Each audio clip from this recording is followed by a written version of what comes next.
1:03. It's May 29th. This is a meeting, first ever virtual meeting of the Senate Capital Investment Committee. It is an official meeting under the guise of the so-called amended rules and procedures related to our ability to do these kind of meetings. I have the gavel, so I will tap the meeting to order. There we are. It's not official. And it looks to me like a quorum is present, although this is an informational meeting, and as such, there won't be any voting. But the intent, obviously, as we do this with other committees, a number of us, of course, have been involved in that, is to run this as normal as possible to the extent we can electronically, and we can get pretty close. Just a note, we've got Susie Drew, the committee administrator here. Beth Kleinbowl is somewhere. The committee legislative assistant, Stephanie James, just got up and is checking something. Our legislative counsel, nonpartisan, and Casey Mum, I think, is on here as well, the fiscal agents. So they'll be here for questions. We've got 5 witnesses. The whole intent here today was not to dwell on specific projects, but generally themes around jobs in the economy, and that's related, of course, to where we are right now within the framework of our state of Minnesota and what's going on, and we don't need to dwell on that. I think we all know well and good what the hardships are going on right now and what the bonding bill might be able to do in terms of stimulating jobs in the economy. And so stressing, in this case today, transportation, because we know and we're going to hear, I think, that to some great extent, transportation is one of those areas that as we focus on, and we've done a pretty good job the last couple of years in terms of putting money into transportation. Never enough, but I think we've done pretty well. Senator Newman's transportation bill, as well as a robust bonding bill back in 2018, at least. We've done as well as we probably ever have in terms of transportation funding. But just a note in terms of procedures, perhaps keep your mute button on unless you intend to speak. If you want to speak, you can raise your hand. Does everyone know how to do this by now under the participants button? Raise your hand and I'll either see it or Susie Drew will see it, and we'll get you certainly available and scheduled for questions. I think what we'll do is let each of the 5 speakers we have present, and they'll be, whatever they want. We told them about 10 minutes. If we get a little short or long one way or another, that's fine. They can be available for questions, but to hear from them, questions afterwards. And again, the mute button should probably be on in case you have a barking dog or some extraneous conversation within your house that you wouldn't want to see live streamed. And by the way, we are live streamed, and of course, the committee itself is working under the Zoom format. So with that, I think that's it. Again, just to focus, again, this is transportation, it's economic development and jobs. The whole focus here, of course, is what can our bonding bill do? What should it do to advance jobs in the economy? And Mr. can I interrupt for 1 second? Yes, where are you? I think we're supposed to be recording for official thing. I don't see a record button on. Maybe I don't see it, but I know the other committees we have to record these. Is that correct, Susie? Susie Drew gives a thumbs up. So we are. Right, now we're recording. I got it. Just want to make sure we're legal. All right. All right. I don't know if we caught the front end of that. Did we, Susie? Okay. Well, maybe she's muted. With that theme, maybe I should just re-announce that this is the May 29th meeting of the Senate Capital Investment Committee. It's now about 1:08 or so, and we're meeting to hear about transportation, and I think the rest is that's enough, at least for the official record. This is the official record, so that we should certainly note that. So we'll just start out. The first presenter for us today is Bethany Graves, Minnesota Chamber of Commerce. Mr. Graves, if you're there and with us, I don't see you amongst all of my pictures, but I'm sure you must be there someplace. Why don't you proceed, and welcome to the committee. Thank you, Mr. Chair. I am here. Can you hear me? I now see you. Yes, thank you. Okay, good deal. Well, first of all, thank you for the opportunity and invitation to speak today. As the chair mentioned, my name is Bentley Graves. I'm the Director of Healthcare and Transportation Policy at the Minnesota Chamber of Commerce. And as many of you know, the chamber represents 6,300 businesses across the state, more than 500,000 employees. Our members span all industries. They span size of business, everything from our large fortune companies down to sole proprietors and mom and pops. And we're proud to represent businesses in all corners of the state, all over the state. You'll hear, I think, more feedback today from kind of specific sectors of the transportation stakeholders. But I appreciate the opportunity to just bring you some kind of broad perspective from the state's business community about the importance of investment in the state's transportation infrastructure. Hopefully all of you know that the Chamber has been a long supporter of investments in the state's transportation infrastructure to ensure businesses' ability to get their goods to market and their employees and their customers to their door. We support a level of investment that's necessary to ensure Minnesota maintains a safe, reliable, and efficient transportation system. To be effective, this system has to be a modern multimodal system. And just to be clear, that certainly includes roads and bridges and transit, but it also includes an efficient freight and port system that enhances Minnesota's economic competitiveness in national and international markets, and an aviation system comprised of both aviation and business aviation that provides Minnesota businesses and business travelers reliable, affordable, and efficient access to markets across the country and around the globe. Now, we don't at the state chamber, we don't typically engage in specific bonding bills. We don't take stances or positions about their size, about their structure, or about how the resources within them are allocated. A big part of that is because we have local chamber partners across the state, many of whom have their own local economic development projects, whether those are transportation related or not, that are part of the bonding discussion. And we certainly don't want to take away from the advocacy efforts that they put into positioning those projects for funding the bonding bill. However, just as a general policy position, we do support the leveraging of the state's borrowing resources through bonding bills to make strategic investments in the maintenance and strategic expansion of our transportation infrastructure across the state. As previously noted, these are projects that serve an important purpose in the movement of goods across the state, both goods and people across the state, in the movement of our commerce and the state's economic competitiveness. It's important to note that investment through the state bonding bill allows the leveraging of the state's borrowing authority to make these investments in our transportation infrastructure in all corners of the state. Again, as a statewide organization with members and interests all over the state, this is a particularly important tool to ensure that those investments are made in all corners of the state, benefiting the economic competitiveness of the state as a whole. As was mentioned by the chair, we're obviously all very aware of the current economic difficulties that we're all kind of making our way through as a result of the COVID-19 pandemic. And I think it's also important to note that investments in infrastructure, particularly transportation infrastructure, can certainly help lay the foundation for important economic activity as we come through this COVID-19 pandemic and look toward economic recovery. Even more so for those projects that are kind of shovel ready and can be undertaken now at a time when traffic, both in terms of people and goods, is lower. Investment in these projects now can mean less impact on the traveling public and the movement of commerce. It can also mean a safer work environment for workers, and frankly, an overall environment where efficiency can be leveraged to in the delivery of these projects to deliver them hopefully faster and safer.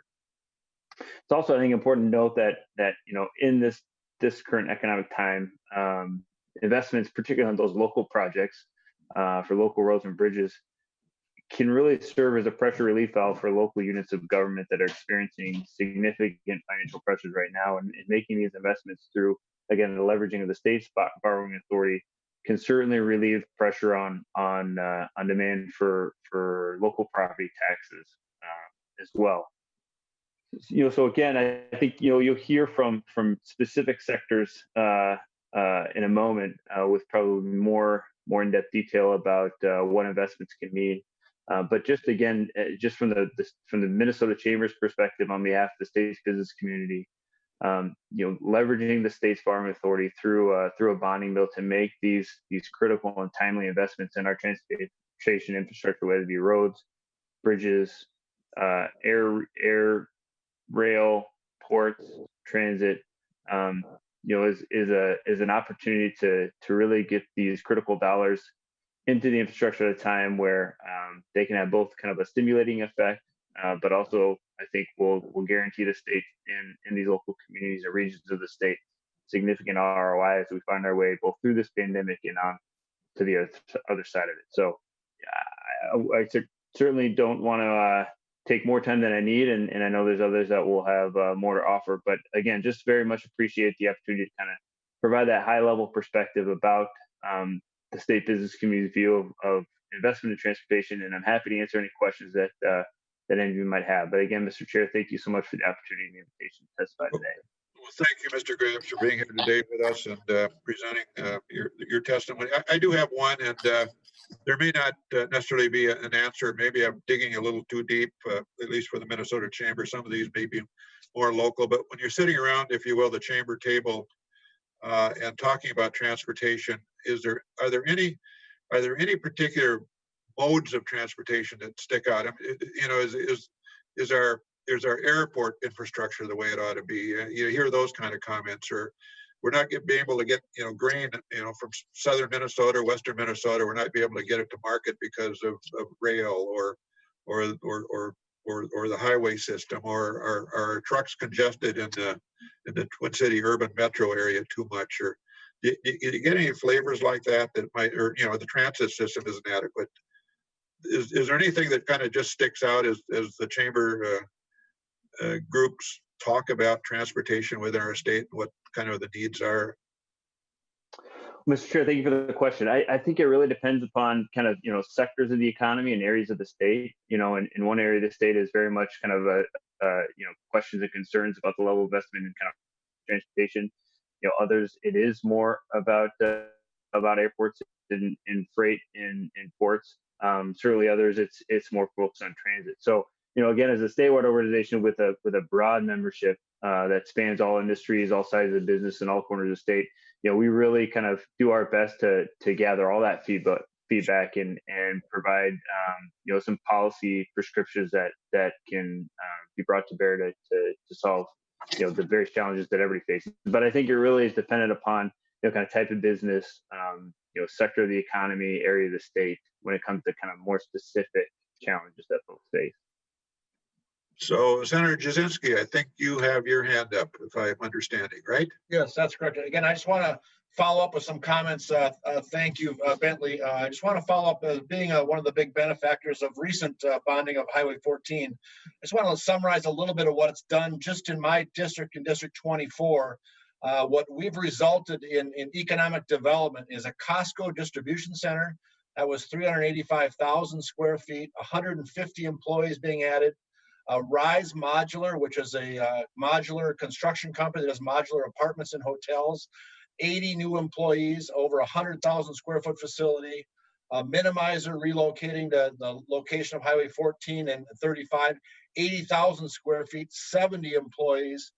That's, folks, is 300 employees and 565,000 square feet in new buildings of economic development.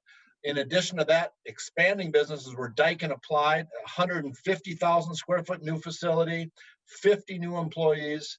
Revel Greens, a 10-acre expansion, 25 new employees. Bushel Boy, 80,000 square foot expansion. All these folks are all results of capital investment in roads in my district. So huge economic engines across the state. And this is just one small example of what they do. I think total is about 1 million square feet of new buildings and over 380 new jobs. Just, I think it's a good point to add that in after Bentley's addition of what he talked about.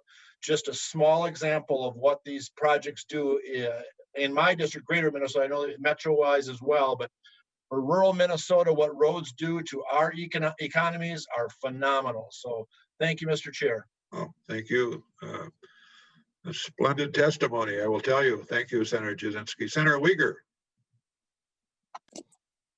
Thank you, There Mr. you are. Chair. Thank you, Bentley.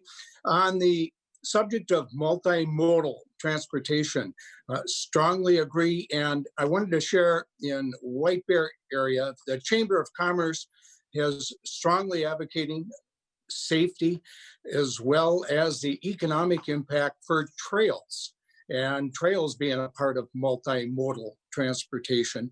And wondering, Bentley, is that a part of what you have envisioned as well, looking at the safety and economic impact? And I won't get into all the details as to what it would do because the committee is aware of it, but to the extent you are communicating with your local chambers for trails, how would that be a part of multimodal? Thank you, Senator Uyghur. Mr. Mr. Graves. Chair. Yeah, that's a good question. You know, again, that I think is a good example of some of those projects that our local chambers kind of bring to the table. You know, that when it comes to trails generally, I mean, there's certainly certain segments of our membership, particularly those in hospitality, maybe in tourism, that would have, you know, higher interest in that. And again, you know, maybe a higher interest more regionally than others. But you know, as a general as a general kind of policy policy proposal from the state chamber, you know, we tend to focus more on those modes that facilitate, you know, facilitate commerce and the movement of goods and people. So, you know, roads, bridges, transit, freight. But that, again, I think that's a good example of where I talked before about, you know, working hard to be deferential to, you know, the projects that our local chambers, you know, within their communities have identified as being projects that are worthy of look from the state. Thank you. Anyone else? I don't see any listed. Let me just add, though, we do have, and thank you so much, Commissioner Kelleher, and Mr. Radin, I think, is on here somewhere from MnDOT. And maybe we're going to stay with Bentley, but maybe, Commissioner, just to maybe pose my question to you, is you've been all over the state of Minnesota, and I know that you can't take one priority over another, but as priorities exist out there in transportation, is it getting goods to market? Is it rail? Is it air? Of course, it's getting goods to market, but are there any areas that we particularly, you know, could strengthen in your view? And by the way, this is not, we're not going to get into the governor's bill. We're not going to get into my transportation bill. We're going to be general about this conversation. So, Commissioner, do you have any thoughts on this? Well, Mr. Chair, thank you. I hope the sound is okay. Somebody give me a thumbs up if sound's looking good. Okay. Mr. Chair and committee members and Chair Newman as well, I think that it's fair to say that the transport of people every single day in the state of Minnesota is probably one of the number one things that we engage in, and the safe transport of people, whether somebody's in their individual car or whether they are using one of our transit systems in greater Minnesota or in the metropolitan area. I think that has an equal weight with being able to transport goods. And frankly, we see that really dramatically right now at this time. The traffic volumes being down, we can see what happens in the economy when we have, frankly, more commercial traffic going, less of the work traffic, people making daily trips. I think that there's not one thing, but what I would say is for the good of the economy, the Department of Transportation has been going through district by district and doing some freight analysis that we certainly could provide to this committee if they are interested in that. Not every district has completed their freight study, but it tells a good story about where we do have some bottlenecks out there on the system. I think in the metro area, it's fair to say that one of the projects we've been working on for quite a while is the 494 35W intersection, and that is actually a programmed project, but does need more resources.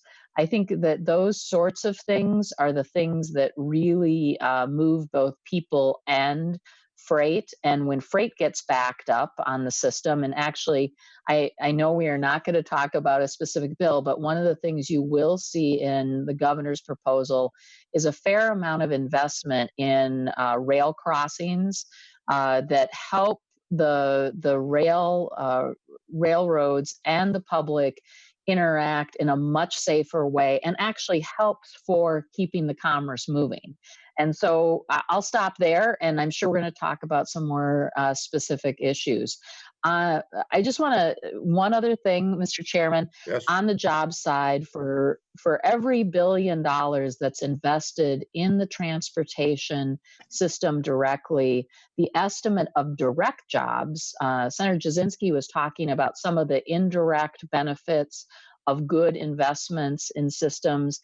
The direct benefit estimate is between 11 and 13,000 jobs of people employed directly by the transportation system. I see Mr. George from the 49ers is here on the call, and I suspect he might talk a little bit about that too. Good. Okay. Anyone else generally on anything that Mr. Graves has said or the commissioner has said?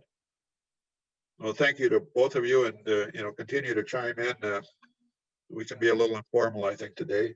Mr. George, Jason George, are you here? I think. Mr. Chairman, there you are. Be, oh, okay, Senator Newman. Yeah, if I could jump in front of Mr. George, I'd appreciate it. I wanted to follow up on what Commissioner Anderson Kelleher was talking about, and talk before Mr. Housleyden and Mr. George. And I wanted to do it because of this. I anticipate, and I think the commissioner would agree, that we are going to see a significant decrease in the funds that are going to be available in our Highway User Tax Distribution Fund. I think MnDOT has estimated perhaps as much as $400 million flowing into that fund, and it's going to be as a direct result of the COVID crisis that we are going through. We're going to have a reduction in gas tax revenues. We're going to have a reduction in sales tax revenues on automobiles, and I think we're going to also see a reduction in license tab fees, only because people are going to be driving their cars longer, and the depreciation schedule is going to be extended a little bit. So overall, I believe that we are going to see a depreciation in money available through the user fees that folks who operate motor vehicles on our systems normally pay for. I also want to re-emphasize, as I often do, that it isn't just people that drive on our system that benefit from the transportation infrastructure. It's everybody. Whether you drive or not, you eat, you wear clothes, you go see the doctor, we all benefit. And so as you listen to what Mr. George has to say and what Mr. Housleyden has to say, I think that you will find that insofar as the direct jobs, that's the construction jobs that directly come out of spending money on transportation. And then you will have Mr. Housleyden come in and talk about the type of things that Senator Jasinski just talked about. What are the economic benefits if we invest in our transportation system and if we invest throughout the state of Minnesota? So think about the anticipated reduction in our HUTDF, and think in terms of using our capital investment committee as an opportunity to kick as much money out the door as we can and invest in that transportation system that is so important for the people in the state of Minnesota, both from the standpoint of allowing us to get around, but it's an economic driver that benefits everyone. So that's why I wanted to jump in at this point, Mr. Chairman, ahead of the next two speakers, because I would like you to think in terms of the benefits that the Capital Investment Committee can make in terms of just in general, the jobs that will be made available amid this crisis that we've been going through. And I view this particular committee as a real opportunity that we could do some honestly, some really good for the state of Minnesota. Thank you, Mr. Chairman. Thank you, Senator Newman, very much. Good testimony from the Transportation Chair. So, Mr. Jason George, welcome to the committee, Mr. George, and representing the 49ers, and we look forward to hearing what you have to say. And by the way, I think we all have a letter. I have a letter at least from Mr. George outlining some of probably what he's going to say, and it's profound. Mr. George, proceed. Thank you, Mr. Chair. Can you hear me okay? Yes. Okay, good. Thank you, Mr. Chair, committee, for the opportunity to speak to you all today. You do have the letter that I wrote you, but I'm not going to read off of that. I'm just going to kind of talk about in a free-flowing way about some of what I hit on in the letter. First of all, my name is Jason George. I'm the business manager and financial secretary for the International Union of Operating Engineers, Local 49. We have more than 14,000 members now in our union, which makes us the largest construction union in the state. And most of our focus is on building and maintaining the infrastructure of this region. Thank you for having this hearing. It's obviously, as many people have highlighted, it's transportation infrastructure is a critical issue for a number of different reasons, as Senator Newman just laid out well. I'm going to touch on some themes, and I'm going to start with sort of a thank you or a tip of the cap to the last 4 years of work by people like Senator Newman, many others on this committee, you, Mr. Chairman, Senator Senjum, other legislative leaders, past governor. I think somebody said this earlier, but significant dollars have been added to the system in different ways: auto parts, sales tax, rental car, sales tax, and bonding. I think are the three biggest ones that I can recall. But the equivalent of that money was, in my West St. Paul math, it was an 8.5-cent gas tax increase of the total money that was added in the last 4 years or so. That's significant revenue. And what I wanted to highlight, we talk about that sometimes, but I wanted to show you what that means in terms of jobs for our members, at least. And these are direct jobs that have been talked about. There's many other ancillary spinoff trickle-down effect jobs as well. But for our union, the last 4 years, we've really had full employment in the transportation highway heavy sector of what we do. But I can tell you from 2018 to 2019 really caught my attention because like I said, for 16, 17, 18, we had really, really good employment, full empty benches, people were working. But in 19, we actually went up 10% from our record high. We jumped another 10%. I think that's a direct correlation of the implementation of the new revenue from the auto parts and rental cars that really started to kick in around that time.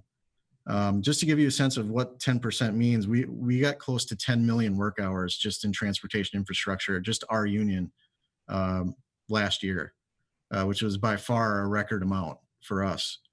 So I think it's important when we start throwing around, increase in funding and millions of dollars. It's nice for you all to get a sense of what that means to real people and the kind of work hours that means. And when you look at the kind of wages that our folks make, that's a huge number of dollars that are being paid to employees who then in turn buy things and also pay taxes. Also wanted to add just another kind of emphasis point on this point about how much that money helped create jobs. Union membership in Minnesota in 2019 actually went down a little bit.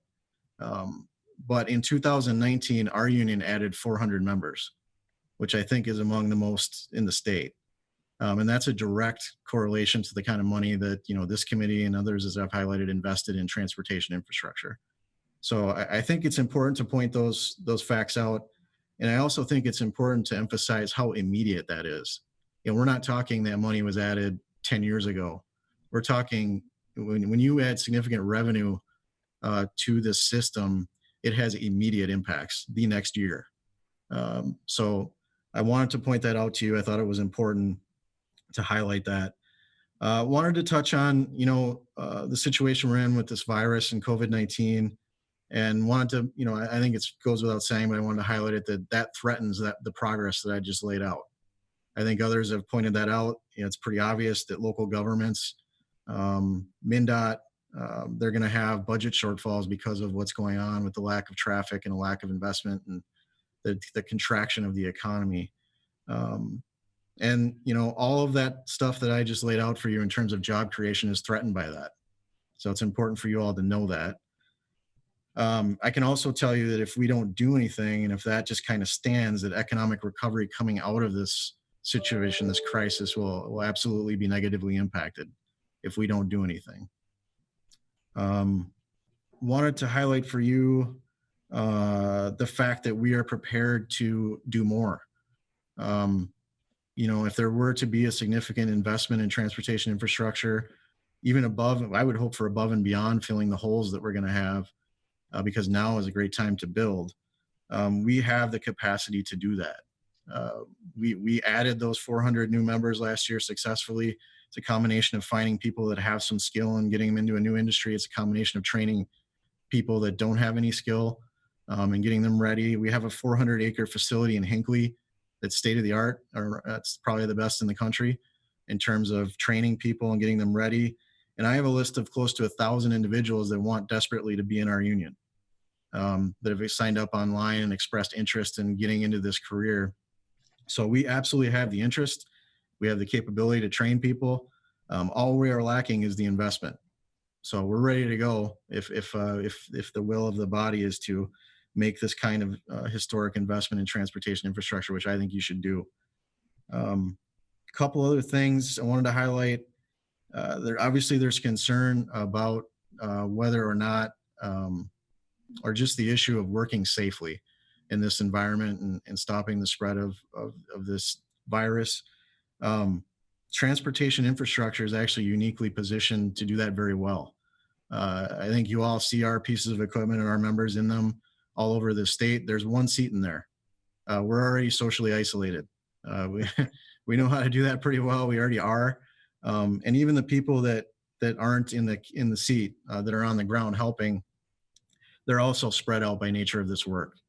So I think we absolutely are right now and can do this safely in a way that does not, increase the risk of this virus spreading. I think we're doing that every day, and I have full confidence in that. I also, the contractors and the workers and the unions are stepping up to make sure that we're even going further. We're not doing job site trailer meetings. We're no shared water coolers, just common sense things that are happening every day out there to just go even further to take those precautions. But just wanted to emphasize that the very nature of our work is more spread out than some others. So we definitely can do this safely.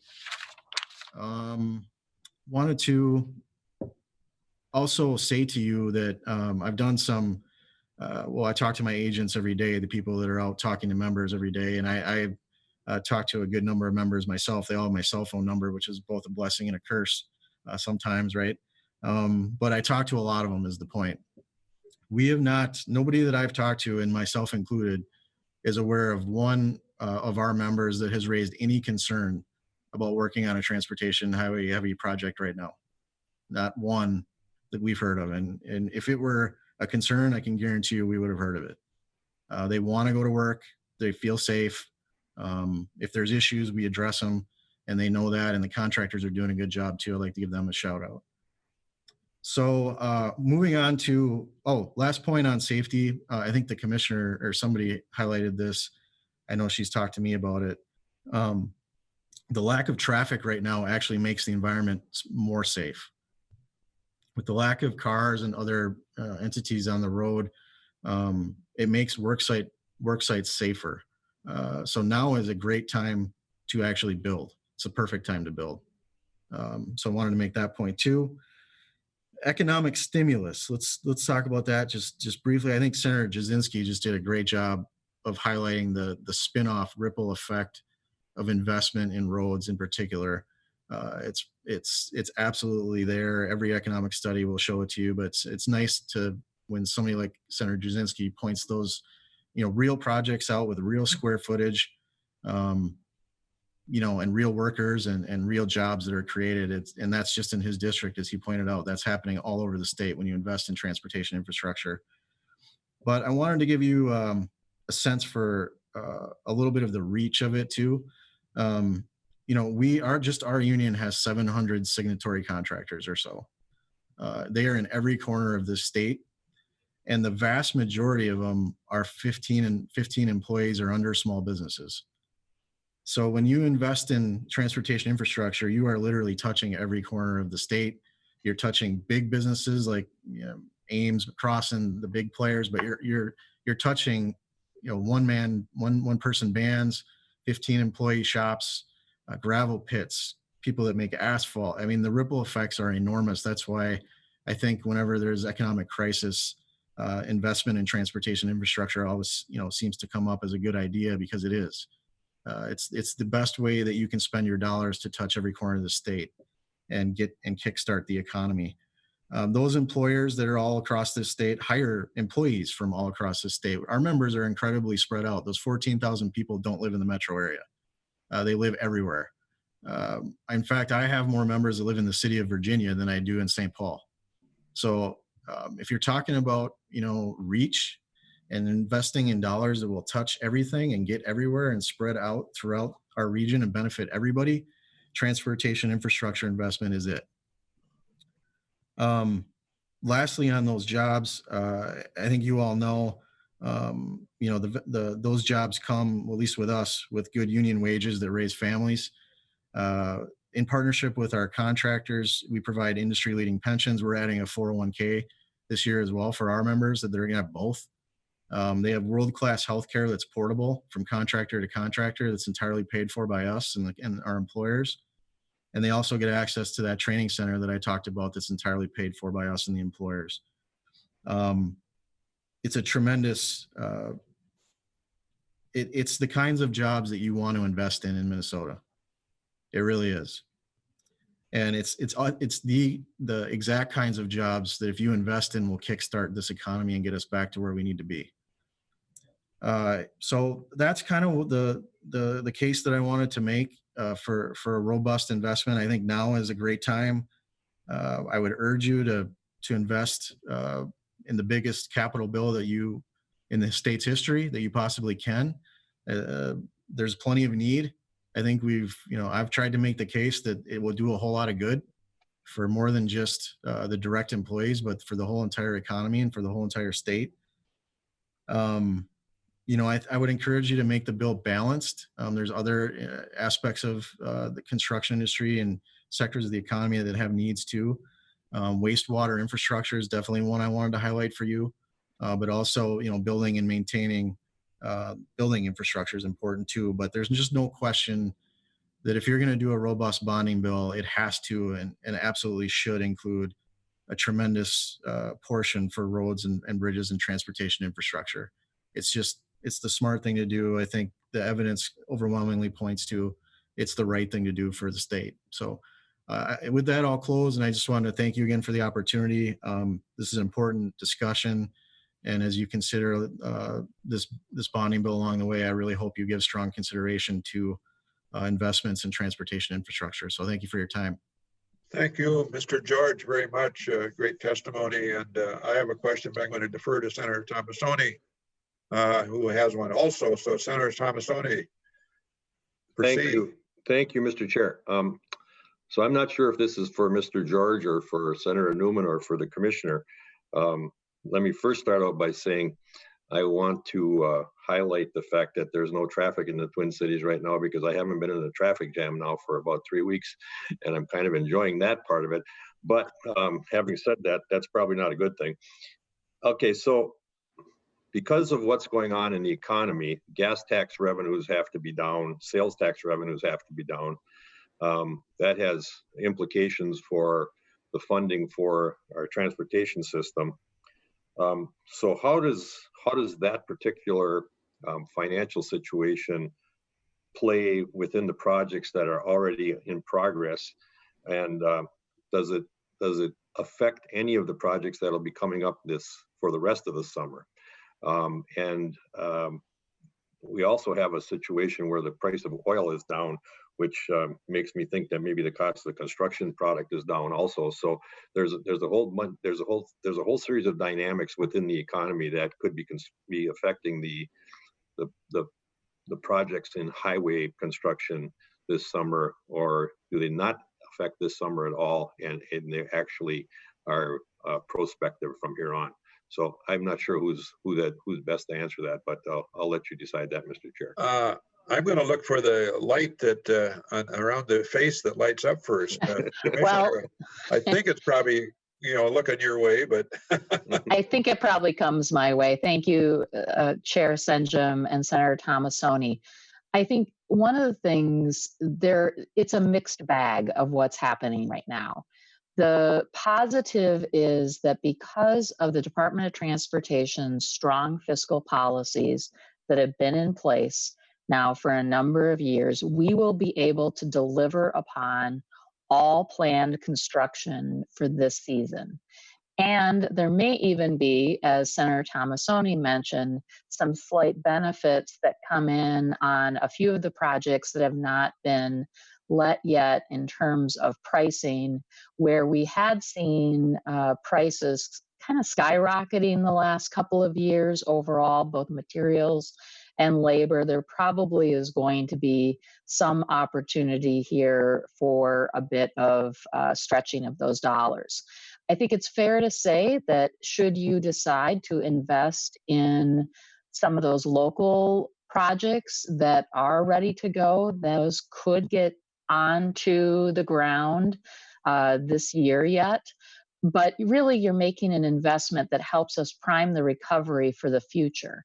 And the challenge there a bit is that we will see some amount of change in what's going to go into the Highway User Trust Fund, as Senator Newman mentioned. And we will be making an updated projection about the very same time that management and budget does that for the rest of the state budget. We'll do that for the transportation funds. Now, the hard part of this is none of us have the crystal ball to know what will happen to the driving public as we start to come out of this. Will people, because they may not be feeling comfortable immediately getting back on airplanes, will they be driving more? Things like that. So right now, we have very preliminary estimates, but it is fair to say that we will see a decline in what's going into the Highway User Trust Fund. That will also trigger an effect that we have an internal bond debt limit. It's a policy of the department that was set out in statute by the legislature for us to establish that, to not spend more than 20% of the Highway User Trust Fund on debt service. The decline in the Highway User Trust Fund will contribute to a possible reduction in the amount of capital funds the legislature and governor could commit to. Now, it is a policy, and I do want to note that it's a policy. And should we ever go above the 20%, what is required is a detailing of going above that 20%, and then the detailing of how the department will come under it. So that's three things that say, one, there's not a problem for this year. We are not canceling any projects. I will tell you, some of my colleagues around the country are canceling projects. We are not planning to cancel any projects. We're trying to take advantage of the lower volumes of traffic right now, as are our local partners. The other thing is this, I do have to say, I know this is the Capital Investment Committee, Mr. Chair. This does not replace still the need in the long term for some more long-term sustainable funding for transportation, which Senator Newman and I have talked about. It's not a this year issue at this point, but there will be things that I think we do have to look at into the future to keep the system sustainable, funding the ongoing maintenance and capital needs that we have. So thank you, Mr. Chair. Thank you so much, Commissioner, very much. And Senator Jasinski has a question or a comment. Senator Jasinski. Are you there?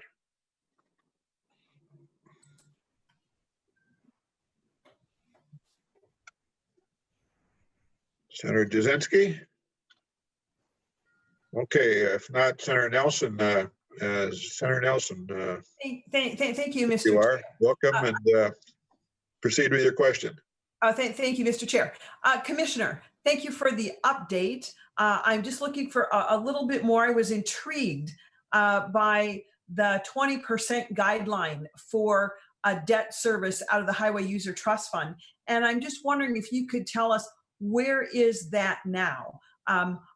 Is the department at 10%, 15%? Where is that right now? How much of the Highway User Trust Fund is being used for debt service? Commissioner? Mr. Chair, Senator Nelson, we are running at about, I believe, 16.5% currently. And so that does fluctuate. The prediction is about, I believe, before this pandemic and COVID-19, we were going to approach about the 18.5% in about 3 to 4 years. Now, that could happen sooner based on what's happening with the trust fund and the available funds. But we do have a little bit of room. We have at a maximum, and the governor had proposed a $440 million bill split between trunk highway funds and general obligation bonds because of the constitutional requirements for local use of some of those funds. And I would say that, you know, the max before this happened was around the 550 million mark of the trunk highway bonds. We do believe that may go down here because of what we're seeing with COVID-19. And I'll just look to Mr. Radin if I have to be, if any of that has to be updated, or he has to correct me, which is totally fine. Mr. Radin, was your commissioner near correct? Yeah, thanks, Mr. Chair. Eric Radin with MnDOT Government Affairs. And I think the only correction is that we're estimating, I think we would peak out in about 2025 under current trunk highway bond authorizations and, you know, forecast revenues. But again, that was based on the February forecast, and with the revenue situation that has changed here in the last month or so, I think, you know, those numbers are going to be changing. And so we're working with MMB to come up with, as the commissioner noted, and as I'm sure you're all aware, some updated revenue forecasts that we can hopefully share sometime, I believe, next week, so that you have that information you can use to make decisions here as we head toward the end of session. Thank you, Mr. Radin. Commissioner, if it were determined, well, if in capital letters perhaps, but if it were determined that given the circumstances that for a matter of 2 or 3 years we ought to borrow ahead with respect to that 20% number, is that a function of yourself, the governor? That's a policy, so it's outside the legislature. But and collectively there'd be discussions about that, obviously. But is that I'm not going to even ask if it's doable. Of course, it's doable. But is it? Maybe the question is: would it be wise, in your opinion? So, Mr. Chair and members of the committee, I think what's fair to say is that it is an internal policy that was directed to be set by the legislature and the governor. It is certainly a decision of the governor, the state of Minnesota, and the current sitting legislature of how much to invest and how to invest it. So what the mix is between the general obligation bonds, the trunk highway bonds, and we would stand prepared to deliver a program that invests at the level that you all feel is needed at this time. We can give you, when more detail starts to come, we can certainly give you, Mr. Chair, an idea of how that program would be delivered over the next few years, because as you are well aware, we are still spending and letting bonds from the bridge investment of 2008. So it's not like everything goes out the door at once, Right. Mr. Chairman. It is that we have a plan for it. And so I would really defer to the governor and to the legislature in terms of the right amount of investment at this time. And we would certainly, as MnDOT, give guidance on the delivery of that and what we can do. Thank you very much, Commissioner. Senator Jasinski, are you still with us with a question?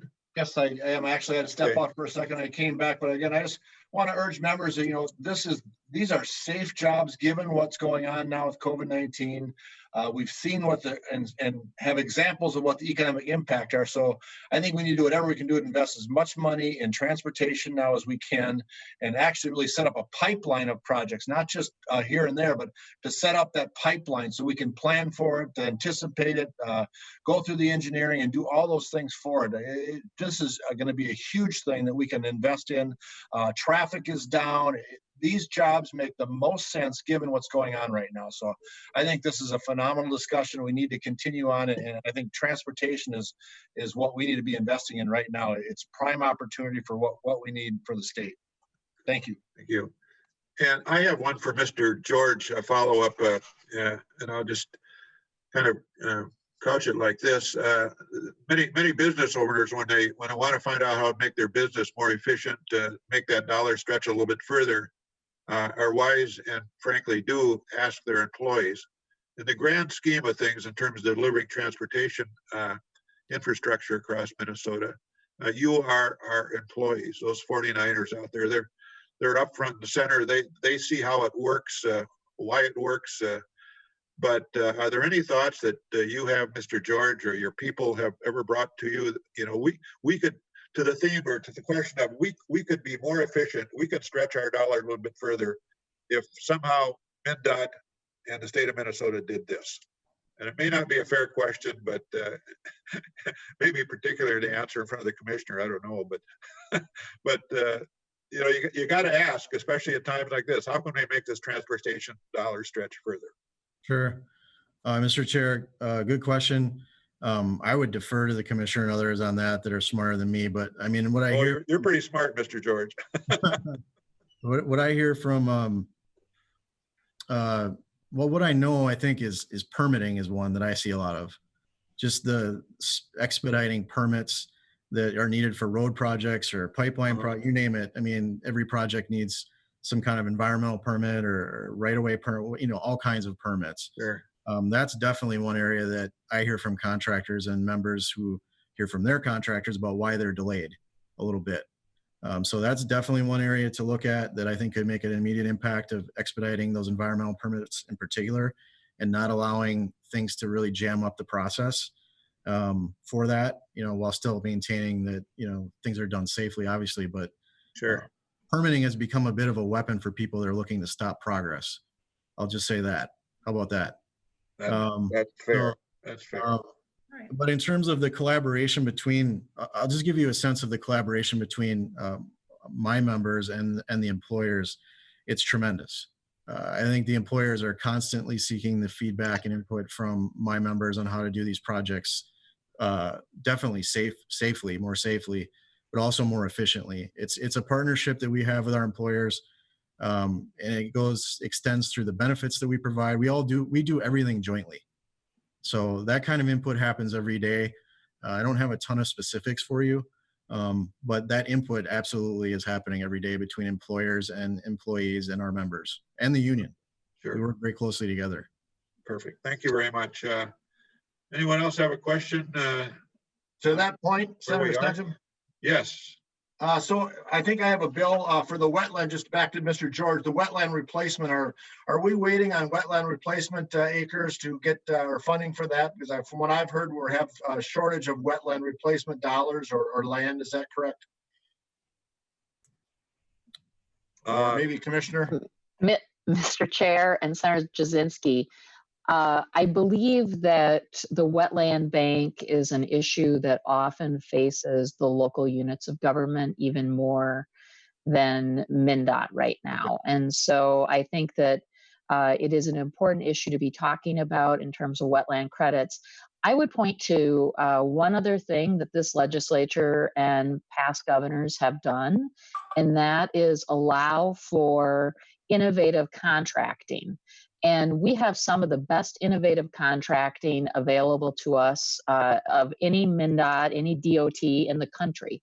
And that has meant that we are able to do a lot of work to both value engineer and deliver projects in a more efficient and often quicker way. And so I don't think that we have anything for you this year on that in terms of a policy. There may be something in the future as we work with the Association of General Contractors on some updates, but overall, that has been the ways that we contract have been very helpful in delivering projects in a cost-effective and efficient.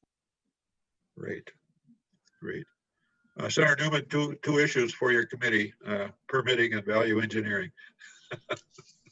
Thank you, Mr. Chairman. I have made notes on that.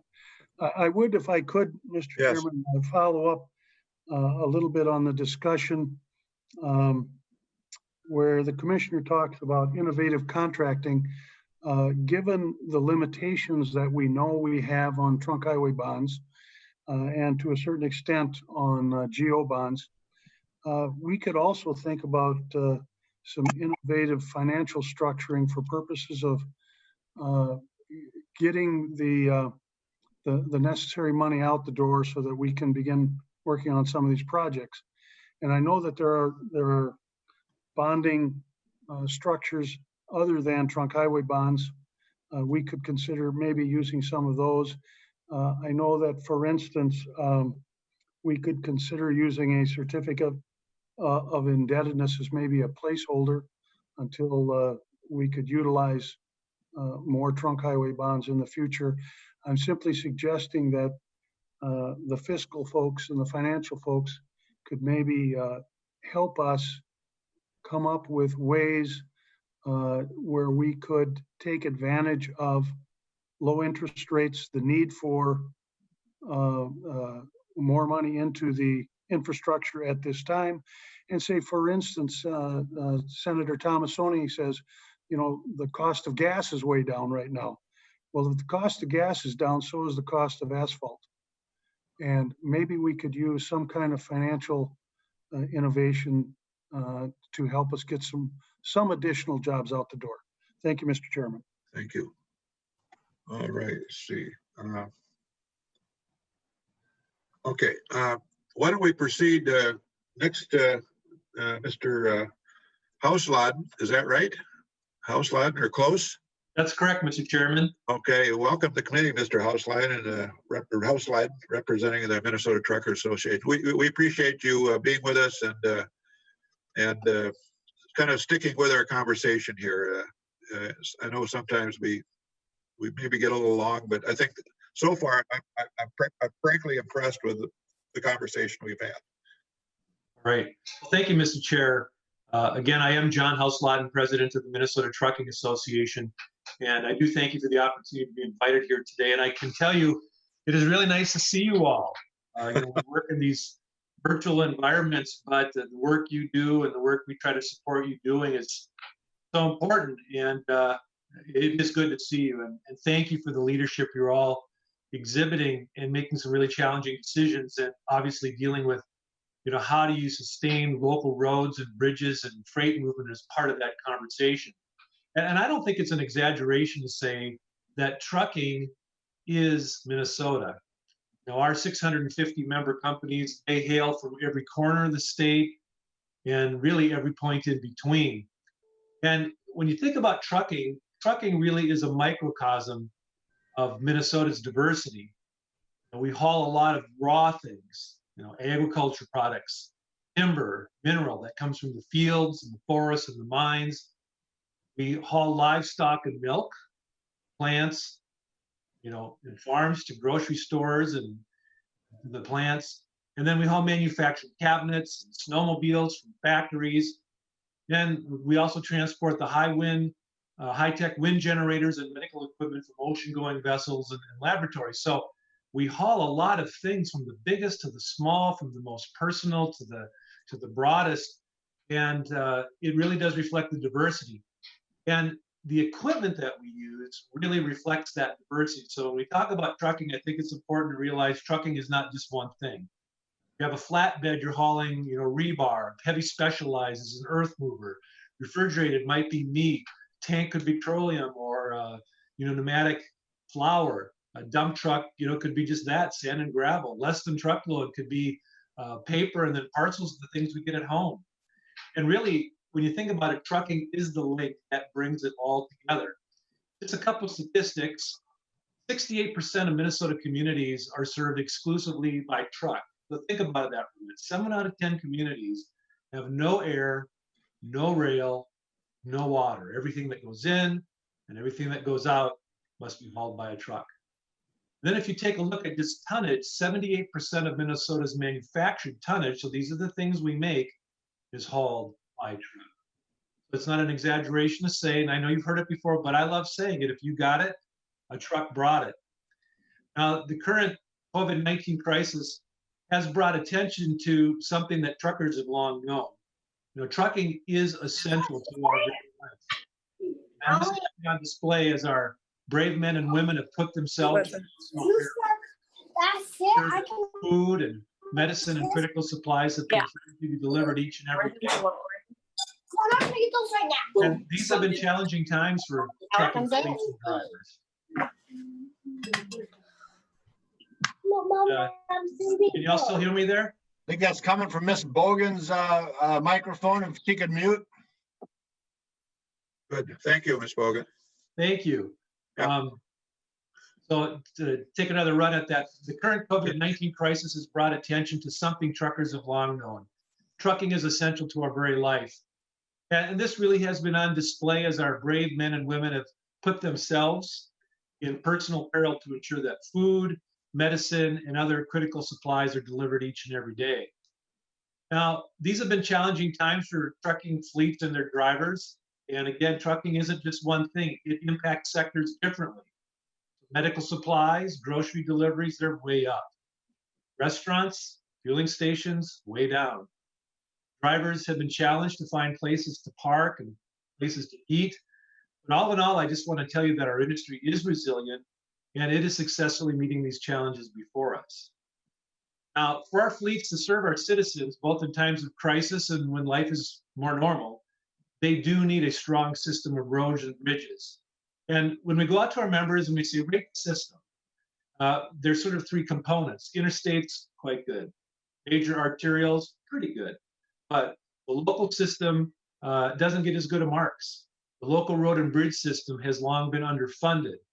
And a strong local system ensures that raw materials can be delivered to that small manufacturer who can in turn ship it out as a finished product. Strong local system ensures that agricultural products can be harvested and then delivered to processing facilities to create the animal and human food we need. And in short, a strong local system creates jobs and supports a vibrant economy, all supplied by trucking. So that's a very high level, quick pass over, but the point's pretty simple. Without good roads and bridges, and particularly the local system, which seems to sort of always be last considered, we can't do what we need to do. We can't deliver the raw products, we can't do the finished products, and if we don't do that, there aren't jobs. As we've seen already in testimony from our other presenters, it is critical to have the system be able to keep freight moving. And so thank you for that, and I'm just happy to stand for any questions you may have. Thank you so much, Mr. Hausland.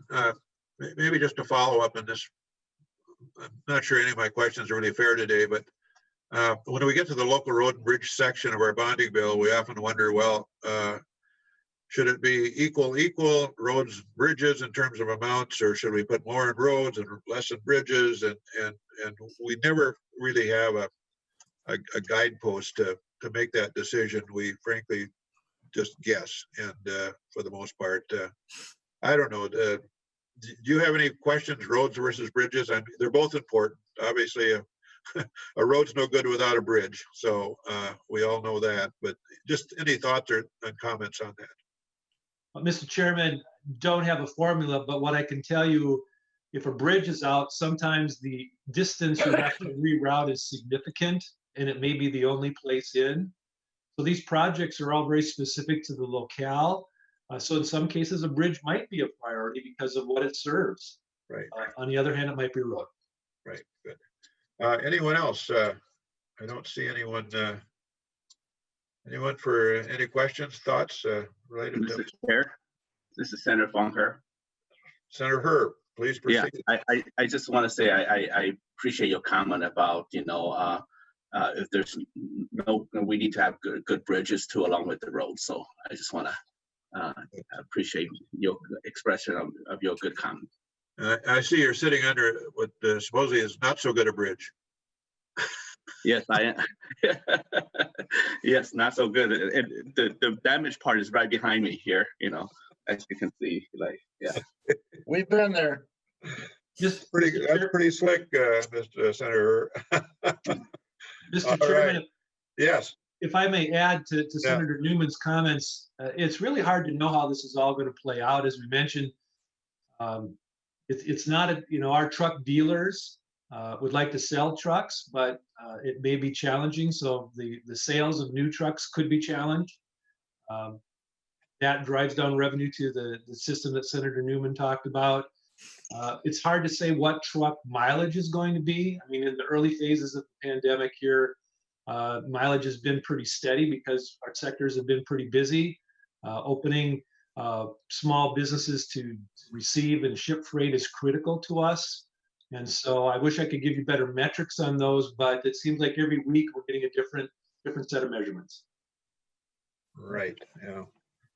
Maybe I could just offer a comment not related to capital investment. As long as the commissioner's here, she may be in the room at some point when the governor decides to open up restaurants. But my restaurateurs in Rochester at least tell me, you know, please give us a couple of weeks, because in fact, to get food back in restaurants is going to take a lot of trucks traveling a lot of miles to a lot of restaurants. And so, you know, allow for that as that decision is ultimately made. Any other thoughts on anything so far? If not, we'll move on to. If I may, Mr. Yes. Chairman, if I may, I just wanted to follow up on your question and Mr. Housladen's response on local roads and bridges. We do have a local bridge program that is already in existence. It's, in my opinion, it could receive some additional funding because there's really a lot of bridges in the state of Minnesota that need repair. I can't tell you the exact amount, but I believe it's like 1,000 or thereabouts. I mean, it is a bunch. As to the local roads, here I'm thinking more along the lines of township roads and local streets under cities of 5,000. They do not have a dedicated funding source. And specifically when it comes to township roads, they have more road mileage than any other system in the state. So I think that's a good question. And it is one that I think that the Capital Investment Committee can truly address in terms of local roads and bridges. There is a need out there that we could fulfill. Thank you, Mr. Chairman. Okay. Can I just follow up on that as well, Senator Newman or Senator Senjum? Sure can. Yeah, same thing. I have a bill in for township roads as well as the local roads and bridges. I think it's a huge thing. These townships are suffering. They don't have a dedicated source, and a lot of these roads are in very bad shape. So anything we can do to help township roads will be very beneficial. Thank you. Senator Nelson, do you have a question, or is this a kind of a list that's gotten old on me? Yeah, thank you, Mr. Chair. No, it was just a follow-up. I was thinking about the commissioner or Mr. Rudin's comments about the 20% limit or goal guidance for how I use your trust fund dollars into debt service. And I just wanted to ask a follow-up question. What was the 550 million max? Was that, I don't know if I see the commissioner on here. Oh, yes. Yeah. Tell me about that comment. Is that how much additional debt service you can take on and still fit under that cap? What kind of put some context around that for me, please? Mr. Chair and Senator Nelson, that 550 represented where we were at the time of the February forecast and the 20%. That would max out the 20%. That would be a rather large investment in terms of if that entire amount were taken. I think that's why you see in terms of the governor had recommended about 168 out of the trunk highway funds in terms of bonding. And then the balance was coming out of the general fund in terms of the local roads and bridges and projects like that.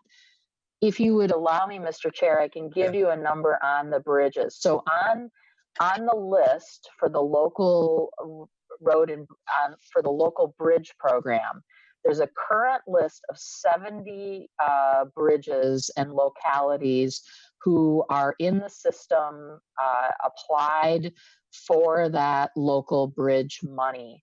There's probably an additional somewhere north of 650 bridges who could be local bridges that could be eligible that have not gone through that process yet. And so you can see that the need is rather large on the bridge side of it. It's equally important on the local road side. I think what Mr. Houselouden was saying is something, though, that we hear a lot from folks who are hauling goods across the state, whether they are members of Mr. Houselauden's or whether they are a farmer with a couple trucks and they're trying to transport their goods. When a local entity or MnDOT has to say this bridge cannot handle that load, it has a significant effect on the economics of transporting things because of the distance, the fuel used, the time. And so we do see this as a big priority for the department to work with our local partners to be able to satisfy the needs and get those bridges structurally in good shape. Thank you, Commissioner. And just a quick follow-up. When you say 70 bridges on the list, so to speak, would that suggest that they are, as we say, shovel ready, projects ready to go? We believe, Mr. Chair, working with our local aid office, which works with both the cities and counties, those bridges that are in that 70 list are the most ready to go. And I can get you, Mr. Rudin may have it off the top of his head, but we can get you the timelines for about how long it takes when you're on that list from the time you get funding to deliver on the project. I think it's fair to say there's probably a little bit of a range, but those local communities who have their bridges on that list have gone through a significant portion of the process, are ready to get prepared. Good, thank you. Okay, Mr. Housewagen, we're still on you. Any further questions of Mr. Housewagen? Okay, so moving on to Ms. Kathleen Harrington, President of the Rochester Area Chamber of Commerce, to speak about maybe a little focus on air from a general point of view, anything else you want to talk about small business related to transportation. Welcome, Kathleen, to the committee. Well, thank you, Senator Senjum and members of the committee. It's wonderful to be with you today. And my own Senator President, Senator Nelson, special greetings from Rochester. Thank you so much for your laser focus on the value of infrastructure investment on economic growth. I think there's little doubt that it does enhance productivity and growth, but what it means now going forward, I think cannot be underestimated. Obviously, the infrastructure system is interdependent, so I'm not going to get into the battle of the modes here, but aviation, needless to say, is a critical component of that infrastructure central nervous system of our state's economy. So I have been asked to address the importance of aviation and its role, its special role as we all get on the path forward, God willing, to recovery. So as part of my testimony, and I'll try to shorten my remarks in the interest of time, I'd like to refer you to a study that we participated in, MnDOT's Office of Aeronautics Comprehensive Analysis of the Economic Impact of our state's aviation system. As you all know, there are 103 public and general aviation commercial service airports in our state, which is phenomenal. We're very, very fortunate to have those transportation links. And what's clear is the direct impact of that system is significant. It's about 94,000 jobs, 4.4 billion in payroll, but the total economic activity, including the direct and the indirect, equals about $18.2 billion. So the leveraging of that is significant. And I can speak from authority here in southeastern Minnesota that our airport, the Rochester International Airport, is a significant magnet in economic growth. When it is part of the attraction for new businesses, small business, talent coming to this area. It is an airport and its convenience is asked about, and we are very pleased in southeastern Minnesota that we have this asset. So much so that I'm joined by about five chambers of commerce in this region asking for your support for the Rochester Airport's runway construction project.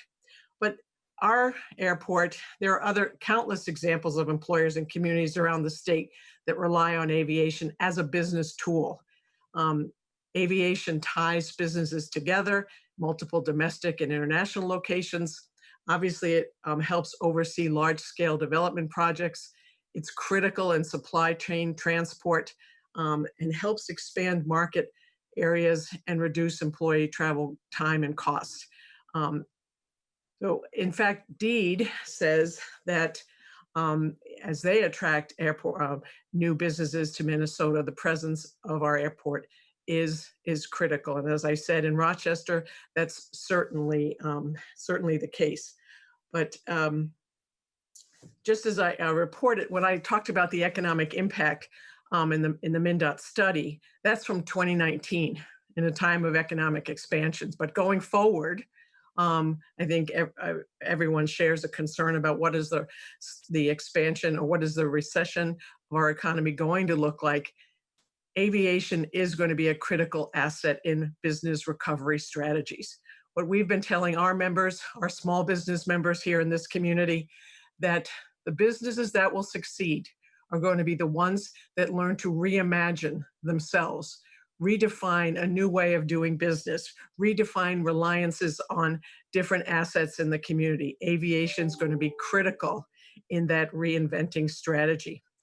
Just in this region alone, 1/3 of it's ag, 1/3 of it's healthcare, and 1/3 is small business. And that's why, as I said, the 5 chambers have joined together and standing together to say, we need to repair our airport. We cannot have a runway being out of use, especially during this time when we're going to have to all link arms and work together to recover. So the 133 airports in our state, 132 of them more regional and local, absolutely need your focus on their accessibility, their safety standards, and your focus on the resources. Just from Rochester alone to, I'd say, Thief River Falls Airport with its increasing utilization by Polaris and another employer. It's key that business depends on aviation, proximity to aviation. And obviously, I'm not trying to make aviation stand out any more than other modes, but it is integrated system. And increasingly, as our nation moves to more to the hub and spoke system, the impact of regional aviation on economic growth cannot be underestimated. So with that, I just urge your support for the capital improvement projects focused on airports. And I'd be happy to take any questions, Mr. Chairman. Thank you so much, Ms. Harrington. Are there any questions on that testimony? Perhaps not for you, Ms. Harrington, but maybe just a conversation or a comment that may or may not go anywhere. But the airport fund itself, and I don't know, Mr. Newman's probably on here, Senator Newman maybe knows this better than I, but I think it's based on a property tax calculation with Delta Airlines as the major contributor, and it certainly does provide some amount of money for our airports, but it's probably not. Speaking about the number of airports we have, 103, I believe you said, it's probably a little light as you think about the needs of these airports and their importance. I'll just leave it at that. I did note, though, yesterday that I think there was $158 million worth of operational money as a result of the COVID-19 funding that did come to Minnesota airports. Not all of them got it, but some did. Yes, we're very pleased that RST is getting some, sir, but that does not replace the need for the runway funding. Yeah. Thank you. Okay, moving on then to our last testifier, former state representative Michael Beard, representing the rail conversation. Representative Beard, once a representative, always a representative. So we welcome you. Thank you, Senator. Mr. Chairman, now that I've been moved over to be a commissioner, it's a commissioner of a county, of course.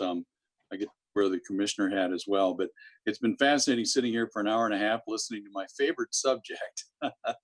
All 12 years I was in the legislature, I was fortunate to be involved in transportation. And of course, two of my favorite subjects are trains and planes. So it's been hard not to raise my hand and ask questions or make comments as the other testifiers have been talking, but I'm going to try to restrain myself and speak only about freight railroads for a few minutes, if I may. But I'll just heartily say amen to the comments regarding aviation and some of the other things you've talked about. I am, as you mentioned, Mike Beard, former state representative, current county commissioner, and I also am the government affairs consultant, if you will, for a publicly owned short-line railroad property by the name of the Minnesota Valley Regional Rail Authority. Runs from Norwood, Young America through Winthrop, Redwood Falls, out to Hanley Falls in south central Minnesota. It's been a publicly owned railroad for almost 22 years now. 5 counties banded together to buy that property and save their railroads to save their small town economies. And that's what I want to talk about here a little bit. So I'm going to give just a brief overview, if I may, of the railroad industry in Minnesota, which is now about 4,800 miles of track, split among 19 railroads. Of course, everybody knows the big 4, Canadian National, Canadian Pacific, Union Pacific, and Burlington Northern Santa Fe. They're what we call the Class 1 railroads that run from coast to coast and border to border. But mixed in with that, and very important part of the railroad mode of freight transportation, are 15 short line railroads, of which the Minnesota Valley is one. And maybe some of you are familiar with short line railroads in your districts around the state.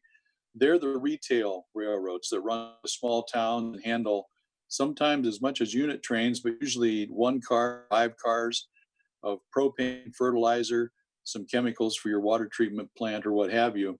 Very important part of supplementing what John Hauslauden's group with the trucking company does.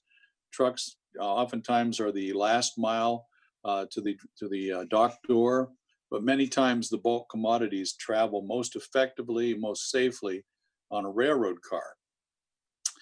Up until about the 1970s, Minnesota had almost 9,000 miles of railroads. And then during the Great Abandonment sweep from 1976 to about 1984, we lost almost half of our railroad capacity in this state. About that time, Minnesota's legislature formed something called the Minnesota Rail Service Improvement Program, put it in the Department of Transportation, and tasked the Commissioner with Transportation. I'm going to read the opening line with you to you. It says, "The Commissioner shall identify those rail lines that have been deteriorated or in danger of deteriorating, so that to be unable to carry goods at the speeds or weights necessary to efficiently transport the products that need to be moved on those lines from our towns." That's Minnesota Statutes 222.5. And so that happened, started in 1976. That program has been in effect now for 40 some years. And whenever Senator Gimsey and I were chairs of the committee, Transportation Committee, we pulled it in front of our committee and said, you know, we need to step up our game a bit here, because we have short line railroads. The ones that are left are really struggling with track that many times was laid in the 1880s through the early 1900s. And railroads are still trying to operate on some of that brittle old rail. And so we started something called the Freight Rail Economic Development Study, which culminated in the Minnesota legislature about 3 years ago, actually updating the Mercy program and directing MnDOT and the commissioner to promulgate new rules, actually be able to make grants and loans to not only shippers that needed to build a siding, but to the little short line railroads directly. And so that has been a successful step in the right direction. It's still very lightly funded. Here a couple of years ago, there was $1.5 million put in that fund, and it was oversubscribed almost immediately. The Minnesota Regional Rail Association has actually done a survey of its members. Just the 15 short lines have accumulated about $100 million of deferred maintenance and necessary modernization and reconstruction. That's what the need is. It doesn't all have to be done at once, but if their plan of work, so for the next 10 or 12 years, the industry could pace itself and rebuild its infrastructure, you would have solid modernized infrastructure that would last for probably another 80 to 100 years. It's basic infrastructure. It does the heavy lifting that's not really very sexy, but it's so important to an ethanol plant, to an aggregate company, to canning factories, fertilizer plants, and I could go on. Here a couple of years ago, when we had the propane crisis, when the pipeline was shut down, there were 2 or 3 of the short line railroads that stepped forward and reopened mothballed propane unloading facilities and actually saved the day in rural Minnesota by enabling propane tank cars to come back to town.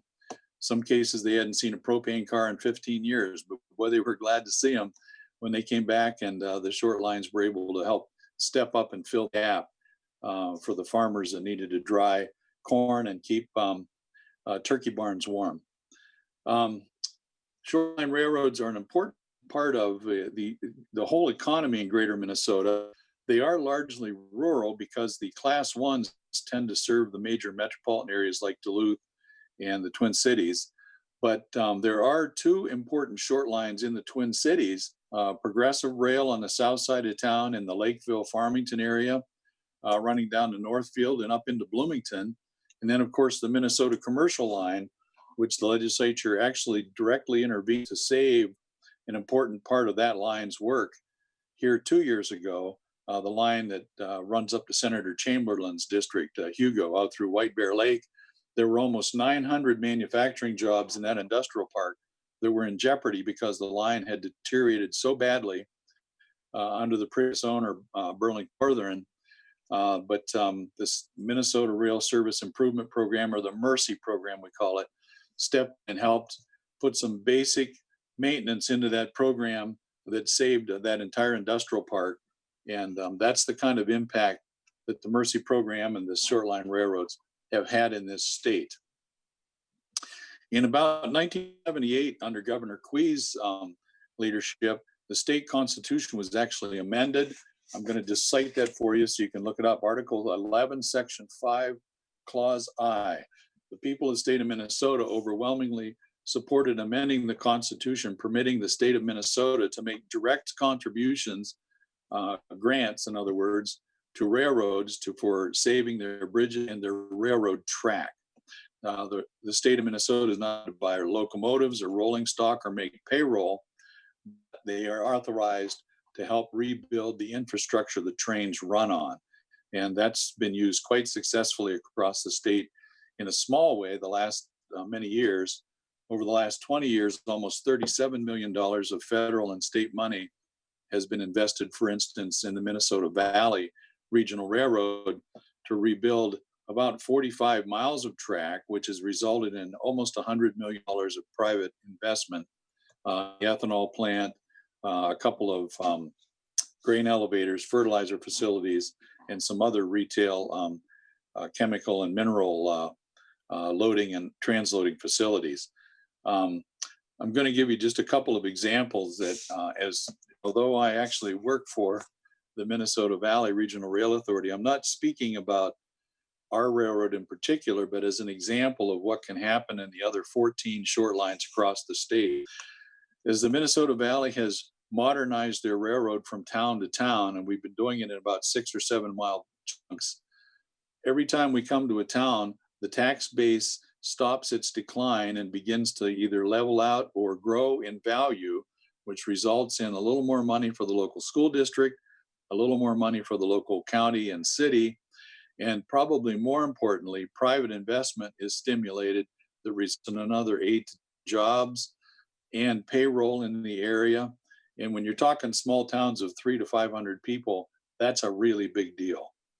And so I guess in conclusion, I can just tell you that when you're talking multimodal freight or transportation, freight railroads are a very important part of that component, particularly for heavy and bulk hauling. The short line railroads are the retail version of the railroads that move through our state. Usually the short lines are moving at speeds of 10 to 20 miles an hour, and they stop in all the little towns that the big guys don't stop in anymore. Let's see, there was one other thing. Just a comment on Senator Newman and Senator Jasinski were talking about permitting. I know that with the Minnesota Valley Regional Rail Authority, we had and have a stream of funding from our real estate rental. We did anyhow until the legislature changed that. More about that another day. So I've been doing some preliminary engineering work to get ready for whenever the legislature actually grants us a bond request. Like 2 years ago, there was a $5 million bond request. Thank you very much. Bought 7 miles of new rail and about 10,000 railroad ties that we were ready to put in the ground right away. But we had first had to get the categorical exemption, the CAT-X they call it, of the environmental review, which was basically we were lifting old rails and putting down new rails. We already had the stormwater drainage and all that stuff. It was a matter of checking the box, and it still took 4 to 6 months to get the categorical exemption through, even though it was entirely non-controversial. So if you're asking for a little input on how you can make things better, that might actually be a Washington thing. But boy, it would sure be nice to be able to speed things up a bit if programs that were non-controversial and processes that are basically just making sure and checking the box, if those could be reduced from 6 months to maybe 30 days or so. I think there were a couple other points that I was asked to make. Let me just see here. The breadth and how it impacts the state economy on a larger scale. Let me just comment briefly on that, because, you know, if you put 20 million into the Mercy account or 25 million, 2 things happen almost immediately. One is railroads like ours and others, the Ellis and Eastern down in the Buffalo Ridge, applied for and received federal build grants. We currently have application in for 2 grants under this COVID-19 stimulus. One is a build grant and one is a rural EDA development grant. Both of those are require 20% local match. We need to have that money committed in somewhere that we can work with Working through the Mercy Fund is much more flexible and much more immediate than having to wait for the legislature to reconvene to grant us a bond request for a match for a grant like that. But when those grants are issued, we're ready to go. We've got our preliminary engineering done. We're ready to pull the trigger on the environmental impact statements and the categorical exemptions. And they're going to create some construction jobs right away. Yes, that's sure. We work with a local Minnesota company that employs about 20 to 25 people when they're doing our track work. But that's not the big deal. The big deal is when we do that, we increase the efficiency and the effectiveness of our farmer co-ops that we serve. And we've already seen about a $3.5 million investment in Fairfax. Another $17 million is pending, waiting for the heavy rail and a couple of bridges to be reinforced. And I can think of one on the west of the river. They've already spent $9 million upgrading their facilities just to haul cars out of there at 7 miles an hour, 25 cars at a time. When we are finished with our build grant request to actually modernize the track all the way to their facility, they'll spend another $7 to $9 million to complete their facility and probably hire 7 to 10 more employees, because they'll then be in the shuttle business. That's the longer term impact. Besides property values going up, tax revenue to the local communities, it takes trucks off the state trunk highways. We still use trucks from the field to the elevator, but as importantly, the farmers themselves are realizing somewhere between 12 to 20 cents more per bushel that stays on the farm because their prices are so much better. And that's a very big deal when you're thinking of corn at 200 bushels an acre, and you're thinking some of these farms, how big they are. When that money stays on the farm and is spent in little towns like Delhi or Redwood Falls, that is a long-term economic impact that I'm not sure we know how to quantify for this committee hearing today. But that's what happens when investments like that are made. So to the extent that you can bolster the Mercy account, I think that would be a huge blessing to the state from one end to the other and from side to side. Mr. Chairman, I could talk all day about airports and trains, but I'll stop there and stand for questions if you have any. I'm sorry, your mic must be muted. There we go. Should be now. Senator Dames, you had your hand up. Proceed. Yes. Thank you, Mr. Chair. I certainly appreciate your doing this hearing today, and thank you for that. And I'd like to thank Mike for his presentation, along with all the other presenters. But formerly in a former position, I used to serve as a board of director at the Minnesota Valley Rail Authority, and so I'm very familiar with that. And really, it's amazing the impact that these short lines have in rural Minnesota, be it the one that I was a board member on, the Minnesota Valley, or the other ones. They have a major impact, especially when we get into agriculture. These trains can bring in our inputs at a lower cost than what it would be without the trains. The same way we can be much more competitive in the grain market with the availability to ship our commodities back out on the trains. And so it has a major impact. And if you want to see the impact of economic development along these rail lines, head west on Highway 19, west of the cities, and you can just kind of tell where the rail upgrades have stopped, because that's where a lot of the bigger developments and stuff that we're seeing, that's where they stop. And as soon as that rail line starts, as soon as we start putting the heavier rail in and going further west, you see that the development and a lot of its agricultural things, that development is being developed following the rail. So it is very important. So thank you for giving me a minute to speak on that. And I certainly would like to see some dollars put into the SIP fund and for these rails. It's money well spent.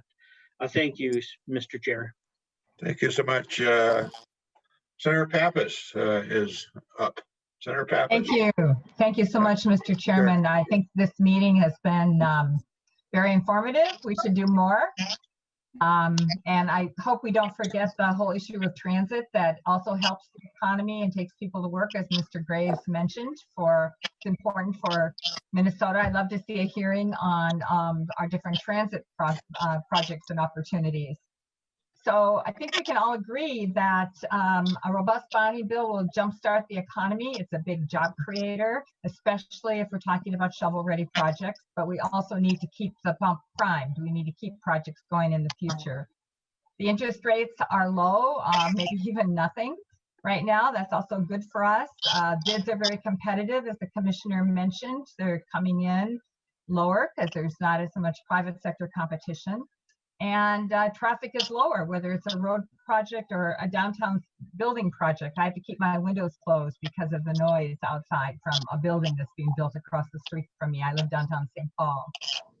So these are all really, really important issues, and I'm happy to see so many people on the committee meeting today. But I have one final question for you, actually, not a final question, but a question for you, Mr. Chairman. Is so what's the deal? What's the timeline for a bonding bill? We have, what, 2.5 weeks left of session? He's smiling at me. And what's your intention in terms of introducing a bill? What's the conversation among leadership about a target? Hopefully it's a robust one. And I'd love to hear you let us know. I'm sure all the committee members are very curious as to what's going to happen the next week or so. Thank you, Senator Pappas. If there's a target, I haven't heard it. With respect to the bonding bill, though, I'm not going to tell you it's going to be Tuesday or Wednesday or Thursday next week or anything like that, but it's going to be imminent for sure. There's no question about that, because I think we all recognize now we can see the landing strip, so to speak, and so time to kind of get the bonding bill out and wrap up the session. So as imminent as possible. Mr. Chairman, just so you know, the minority, the DFL in the Senate is willing to sit down with you anytime and work out a really robust bonding bill. And thank you for all the tours and all the work you've done over the years. And we can and should acknowledge the work of Susie and Beth and working to put that together as well. So and Stephanie and Casey. All right. Okay. Anything else? Any other comments for the good of the order, so to speak, for the good of the meeting? Mr. Chair, yes. Can I just thank you and thank Senator Pappas and all the members of the committee, all the presenters today. It was an excellent hearing. We look forward to continuing to work with you on this multimodal system and being able to deliver on projects all across the state in each of the modes. So thank you for doing this today. We appreciate it, and we look forward to working with you. Thank you, Madam Commissioner. And I thought as well, I thought frankly went better than I thought. And I think we really had some good conversation, and we were able to get into some degree of depth. That's important as we consider these items. But I think we've understand now, if we didn't know already, the vast transportation landscape, and it's important to Minnesota, and frankly, its importance to the revitalization of Minnesota from a jobs production point of view. So it's a intriguing package, if you will, an intriguing theme, and I think as we move forward, certainly transportation, wastewater infrastructure, those kind of things are going to be prominent within the bonding bill. There's no question about it.